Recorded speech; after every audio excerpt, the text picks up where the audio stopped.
नमस्ते छात्रों। आज हम हिंदी व्याकरण के अंतर्गत अव्यय का अध्ययन करेंगे। अव्यय सबसे पहले देखो, आपके सामने स्क्रीन के ऊपर लिखा है शब्दों के दो भेद हैं। दुनिया भर के सभी शब्द इन दो गुटों में विभाजित है। किसी भी भाषा के विकारी शब्द और अविकारी शब्द दो, एक विकारी है, दूसरा अविकारी है। दुनिया के सभी शब्द इन दो गुटों में, इन दो विभागों में, इन दो प्रकारों में विभाजित है। विकारी शब्दों को सव्यय कहते हैं। विकारी शब्दों को सव्यय कहते हैं और अविकारी शब्दों को अव्यय कहते हैं। अव्यय अर्थात जिनमें परिवर्तन न हो। जैसे कि यहाँ पर लिखा है, मैंने आपके सामने जो स्क्रीन है उसके ऊपर, अव्यय अर्थात जिनमें परिवर्तन न हो उनको अगर अव्यय कहते हैं तो सव्यय क्या है? जिनमें परिवर्तन होता है वे सव्यय है। जिनमें परिवर्तन होता है वे सव्यय है।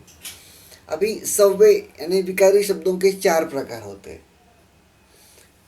सव्यय यानी विकारी शब्दों के चार भेद होते हैं: संज्ञा, सर्वनाम, विशेषण, क्रिया। और अविकारी शब्दों के भी अपने चार प्रकार है, वो हम आगे जो हमारी स्लाइड है वहाँ पर हम देखेंगे। लेकिन यहाँ आगे हमें विकारी शब्द के बारे में बताया है। विकारी किसे कहते हैं? जिन शब्दों में लिंग, वचन, काल और कारक के अनुसार परिवर्तन होता है। जिन शब्दों में लिंग, वचन, काल और कारक के अनुसार परिवर्तन होता है वे विकारी शब्द है। तो जिनमें परिवर्तन होता है वो विकारी है, और जैसे कि मैंने बताया जिनमें नहीं होता वे अविकारी है। तो अगली स्लाइड, अविकारी किसे कहते हैं? अविकारी इसे अव्यय भी कहते हैं। अविकारी या अव्यय वे शब्द हैं जिनके रूप में लिंग, वचन, काल और कारक के प्रभाव से कोई बदलाव नहीं आता, जिनमें कोई परिवर्तन नहीं होता, वे अव्यय या अविकारी होते हैं। यानी कि बदलाव नहीं होता, परिवर्तन नहीं आता। देखेंगे यहाँ पर चार उदाहरण आपके सामने रखे गए हैं। लड़का फौरन खड़ा हो गया, लड़की फौरन खड़ी हो गई, लड़के फौरन खड़े हो गए, लड़कियां फौरन खड़ी हो गई।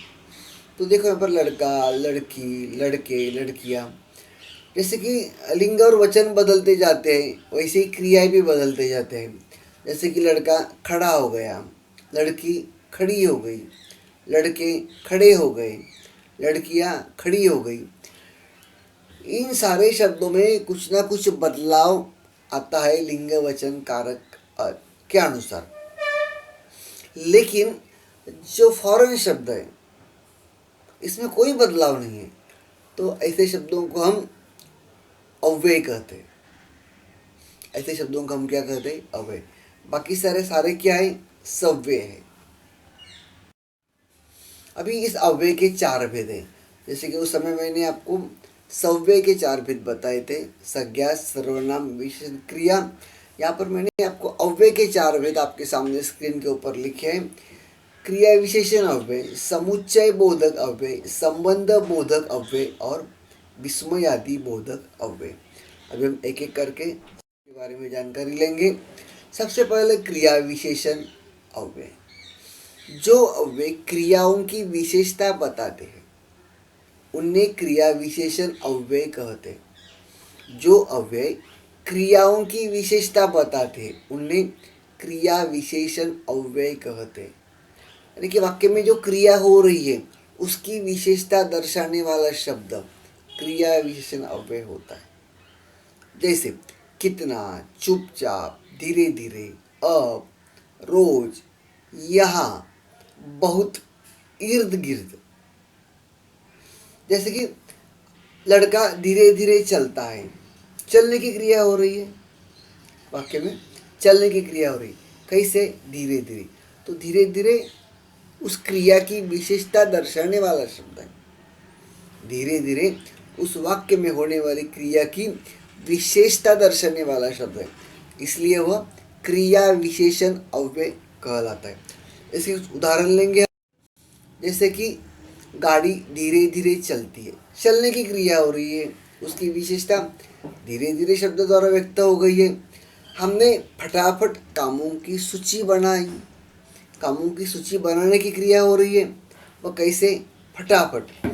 तो यहाँ पर धीरे धीरे, फटाफट, यह क्या है? क्रिया विशेषण अव्यय के उदाहरण है। हम अव्यय का प्रकार देखेंगे, जहाँ पर समुच्चय बोधक अव्यय, जो अव्यय एक वाक्य को दूसरे वाक्य से, एक शब्द समूह को दूसरे शब्द समूह से, या एक शब्द को दूसरे शब्द से जोड़ते हैं, उन्हें समुच्चय बोधक अव्यय कहते हैं।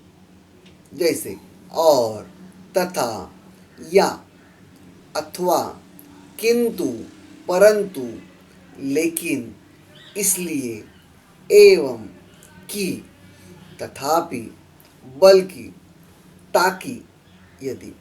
ऐसे शब्द होते हैं। या क्या होते हैं? दो वाक्य या दो शब्द जोड़ने के लिए इन शब्दों का प्रयोग होता है, इन्हें समुच्चय बोधक अव्यय कहते हैं। जैसे कि राम और श्याम स्कूल गए, यहाँ पर क्या हुआ है? राम और श्याम दो शब्दों को और शब्द द्वारा जोड़ दिया गया है, तो और क्या हो गया? समुच्चय बोधक अव्यय।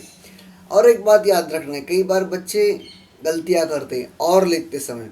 यहाँ यहाँ पर जो और शब्द आया है, वहाँ पर दो मात्राएं हैं, याद रखना है। यानी कि समुच्चय बोधक अव्यय के लिए जिस और का प्रयोग होता है, वहाँ दो मात्राएं वाला होता है, याद रखना है इसे।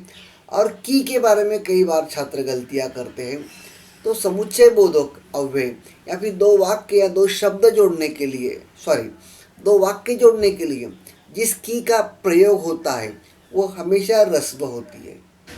और एक बात मैं यहाँ पर आपको बताना चाहूँगा कि समुच्चय बोधक अव्यय में जितने सारे शब्द हैं, वहाँ सभी ह्रस्व होते हैं। जैसे कि देखो, किंतु, परंतु, लेकिन, इसलिए, तथापि, कि, ताकि, यदि, बल्कि, सारे शब्द बिल्कुल ह्रस्व है। इसे हम याद रखना है। इसके उदाहरण लेंगे पर हम। इस तरह गांव और शहर बन गए। देखो यहाँ पर गांव और शहर दो शब्द और शब्द द्वारा जोड़ दिए गए। लड़कों ने देखा कि अध्यापक आ रहे हैं। लड़कों ने देखा एक वाक्य, अध्यापक आ रहे हैं दूसरा वाक्य, दोनों को की द्वारा जोड़ दिया गया है। तो ऐसे शब्दों को समुच्चय बोधक अव्यय कहते हैं।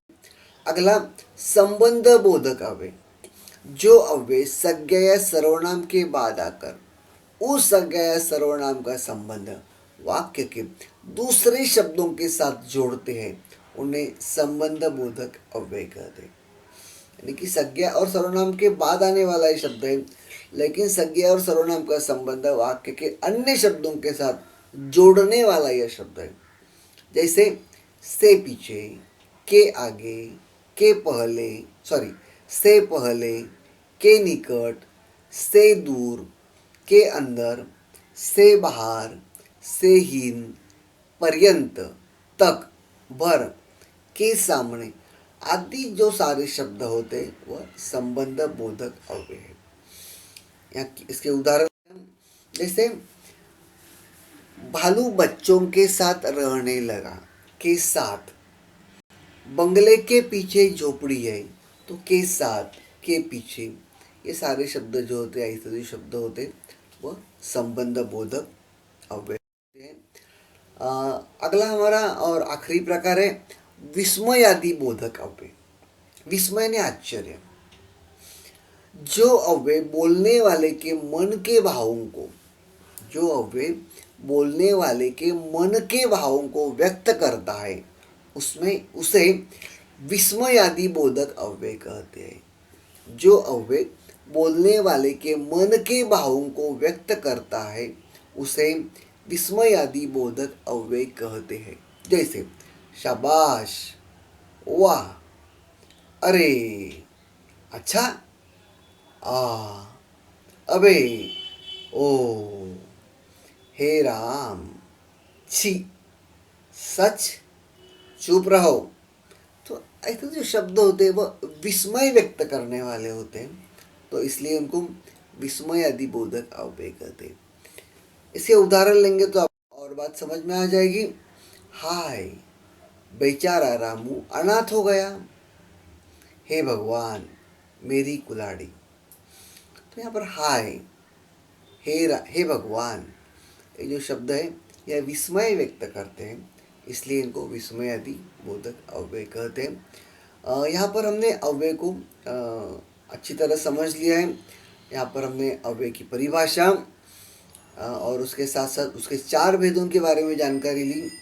आप सभी लोगों ने मेरा यह वीडियो बिल्कुल शांतिपूर्वक ध्यान से सुना। मैं आपका तहे दिल से शुक्रिया अदा करता हूँ। धन्यवाद।